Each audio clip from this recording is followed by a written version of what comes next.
September 1st, 1945, the Japanese surrender aboard the battleship Missouri. At the subsequent Potsdam Conference, a decision is made on Korea. The 38th parallel is carelessly accepted as a dividing line between the agricultural territory of South Korea and the industrial area of the North. South Korea is occupied by American troops. The North by a Russian army.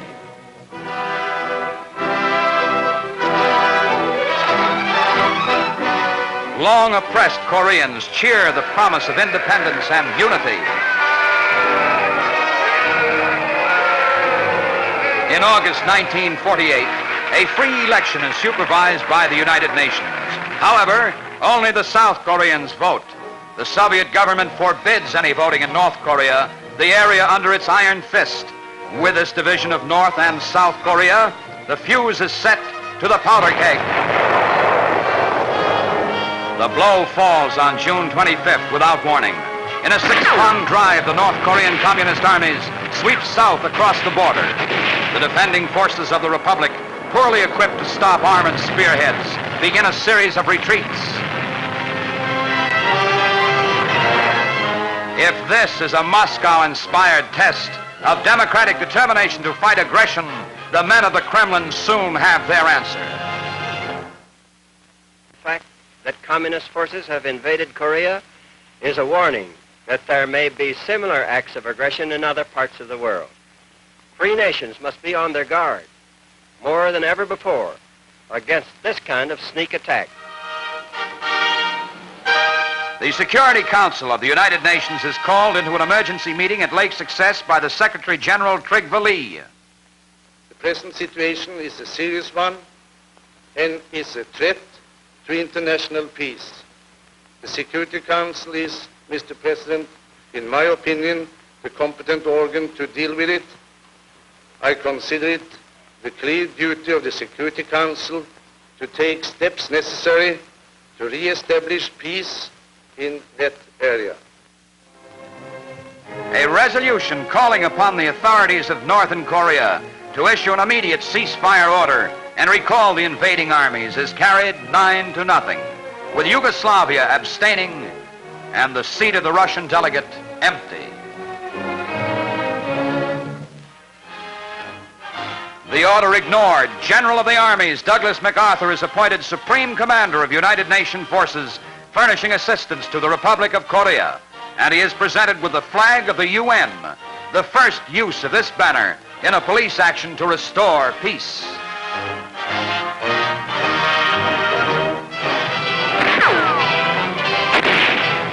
The first American ground troops to reach Korea from Japan, 1 battalion of the 24th Division. Outnumbered, outgunned, American boys untrained for combat fight courageously but cannot even slow up the invaders.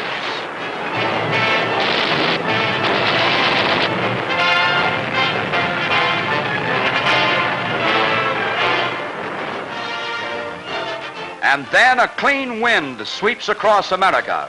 Tired of defeats, blunder, and appeasements, a nation is revived by the bold acceptance of the Russian challenge. Out on the Pacific coast, one of the Navy's escort carriers is swiftly taken out of mothballs and made ready for sea. A full complement of fighting men go aboard. An American fleet, supported by units of the British Pacific Fleet, steams toward Korea to patrol the coasts.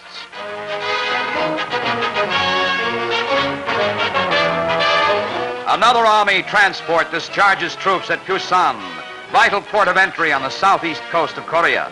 The men are drawn from the 8th Army of Occupation in Japan. General Walton H. Walker of the 24th Division constantly tries to plug the gaps in a long, thin defense line.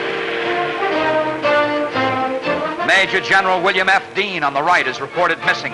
His troops outnumbered, outgunned, out-tanked, but they do buy time. Time to get reinforcements to prevent a Korean Dunkirk.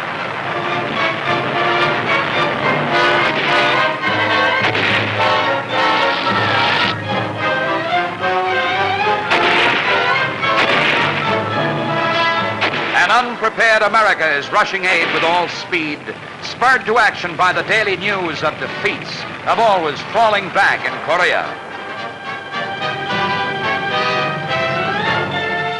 On a field in Arizona, B-29s sealed in plastic are prepared again to fly bombing missions as the Air Force calls trained reservists into active duty. Superfortresses based on Guam are the first to move in toward North Korean skies with orders to disrupt transportation, wreck flying fields. They pick a target and lay their eggs, and enemy back areas take a pounding.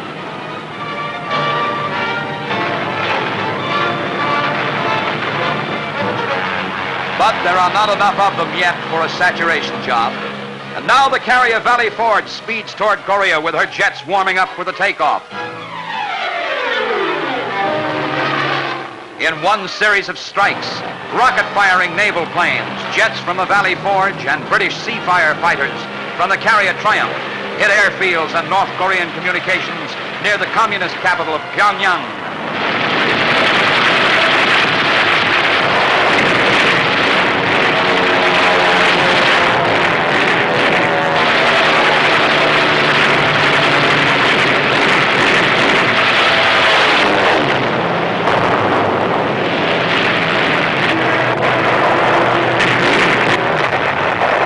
The American Army believes that the best way to stop a tank is with another tank. But the tanks they have in Korea are no match for Russian armor, and the big howitzers try to take over the job.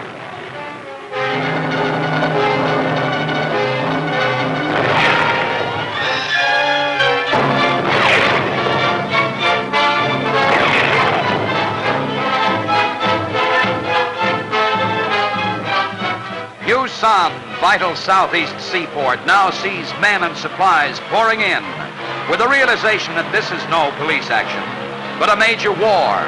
More men for the United Nations forces come ashore, and on the Korean roads, the rumble of tanks is heard. Meanwhile, units of the Far Eastern Fleet pound communist positions that are within range. Far from Main Street, USA, Frank, Bud, Max, Jake, and Salvatore, men you knew at high school or shop, face a threat to all of us. They are paying the price, buying time.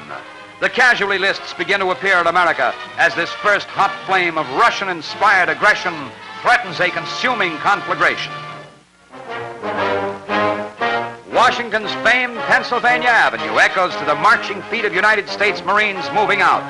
The determination on the faces of the men to fight for the right grips the emotions of those who watch them pass.